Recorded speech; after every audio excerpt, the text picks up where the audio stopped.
Hi, beautiful people. It's your girl Maureen Ibe, a licensed real estate consultant and investment advisor. And you know how we do it on our episode with property developers. So I'll be having a chat with property developers, asking them questions that you, my investors, have sent to me about your concerns with investing in the Nigerian real estate industry. So today we have yet another developer and also a seasoned builder with over 10 years experience in the industry. He's a certified real estate developer and the CEO of OLLIC Real Estate Development Limited. So let's welcome Dr. Collins Clifford. Let's meet you, sir. Okay, thank you, Maureen. I'm happy to be on your program today. Welcome. My name is Dr. Collins Clifford, the CEO of OLLIC Real Estate Development Limited. Okay. Of course, you've said a lot about me already, right? So we are a real estate company that is based in Lagos and also in Akwa Ibom, and we are also expanding to other parts of the country. So professionally, I'm a builder with over 10 years experience in construction. And yeah, been practicing real estate development for the past 3 years now. But I've been in the construction field for over 10 years. What sets your company apart in the industry? Our company is unique because it is a company that is founded by construction professionals. So we are focused on development, construction, right? We are not just about selling land, but as a company, we are focused on development because we believe that it is development that adds value to land. Exactly. Right. So when you buy a land and there is no development within the area, there is no value to the land. So to add actual value to the land, there must be development.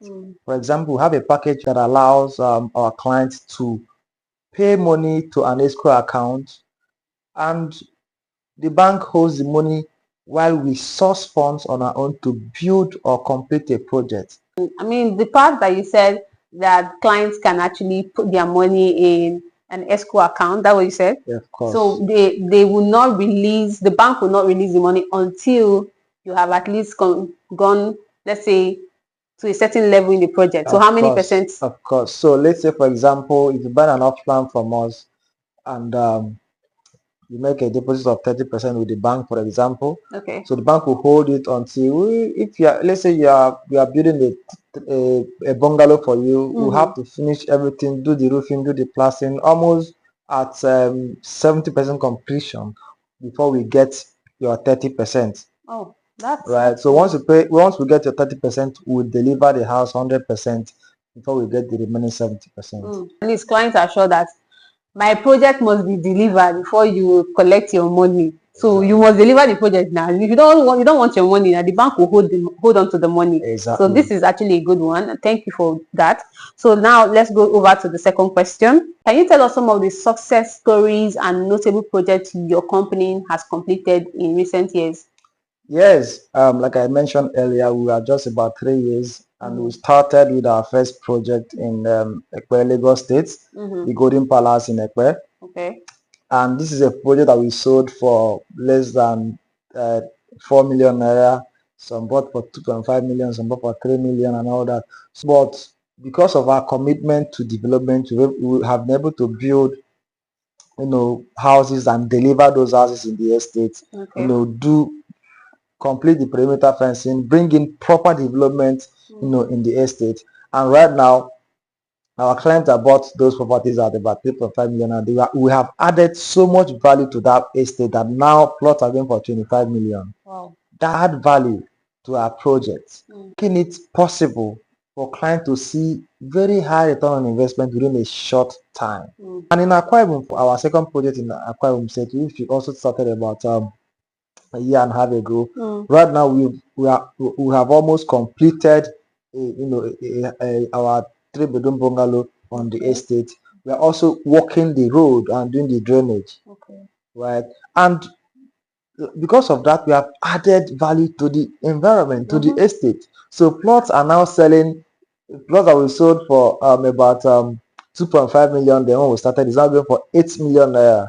Our clients are happy because of the progress and the Okay. success of these projects. Amazing. My client bought into a Golden Palace residence, Uyo, and of course he bought in when it was 2.1 million. Now it's up over 6 million. 8 million now, 8 yes. million naira. Good. 8 million naira in the space of 6 months. And of course, because a lot of work has been going on, like drainage system and so many work, even the buildings are even ongoing, which is a good thing for my client. I mean, and also that's my own major interest. So it's a good thing for my client. Thank you so much for that. So how do you ensure transparency and accountability in your business dealings?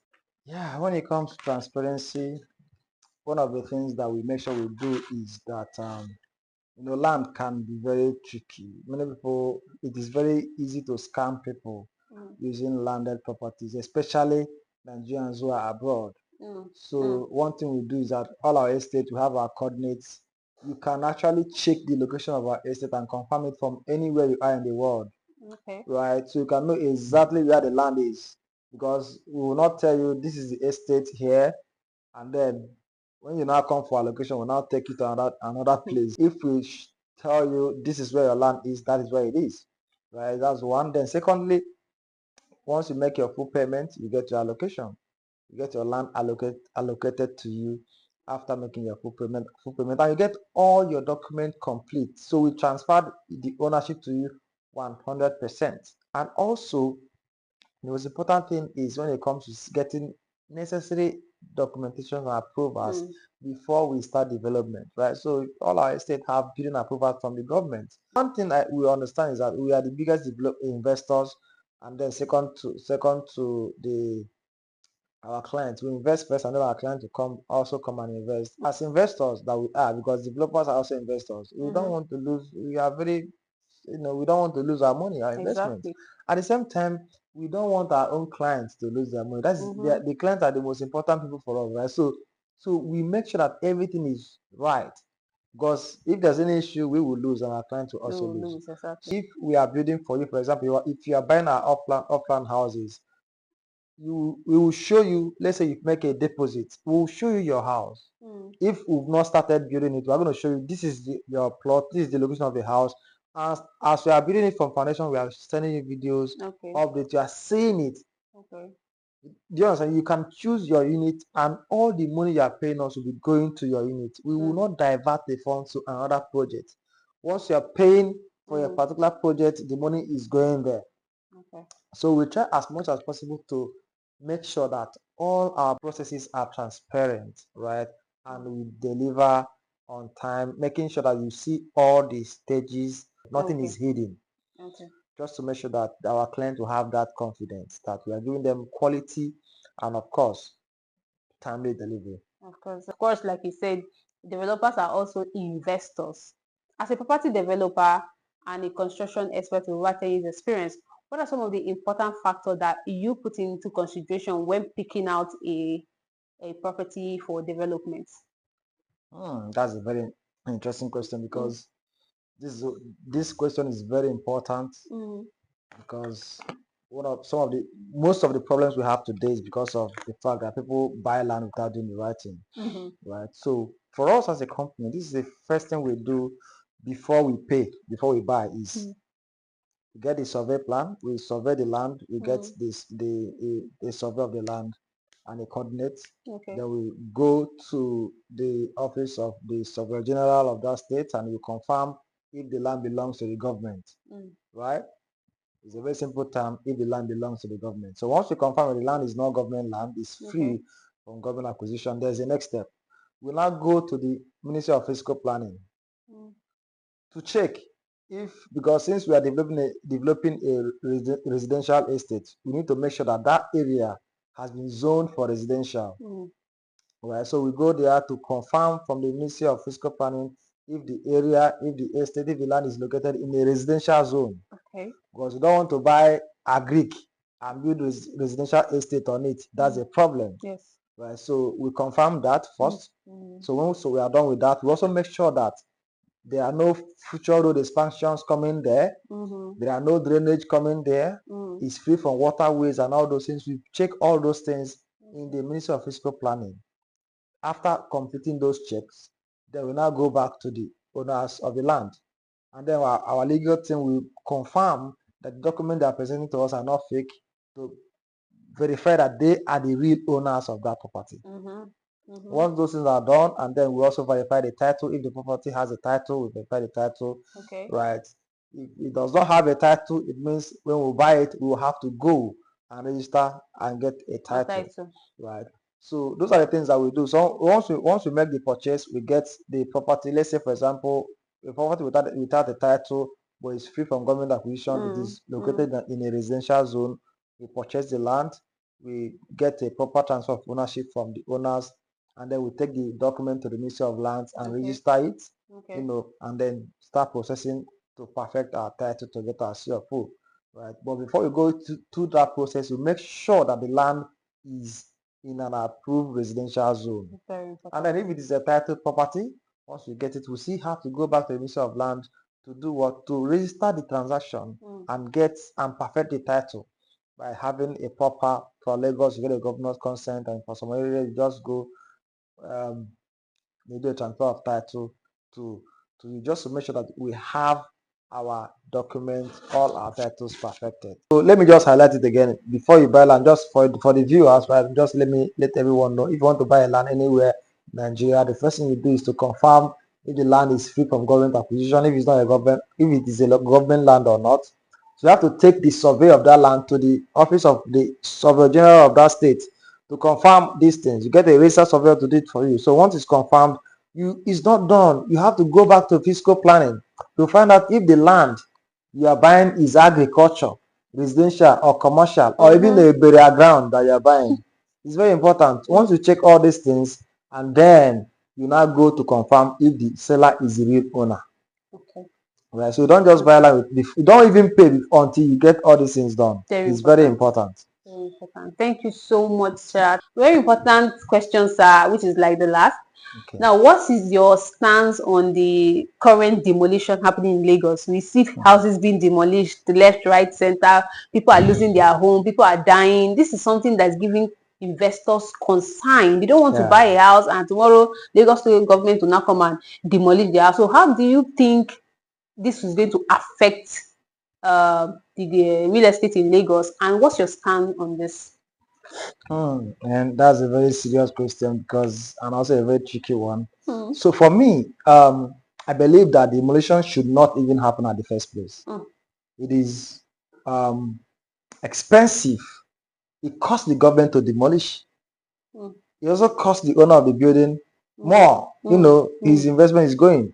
So I believe that the government should not even allow people to build illegal buildings. They should not allow it at the first place. Whatever will make them go to demolish, they should not even let it happen.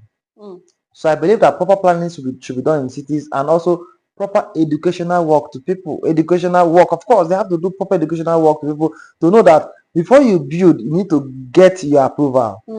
Imagine that fiscal planning was taught even in primary schools.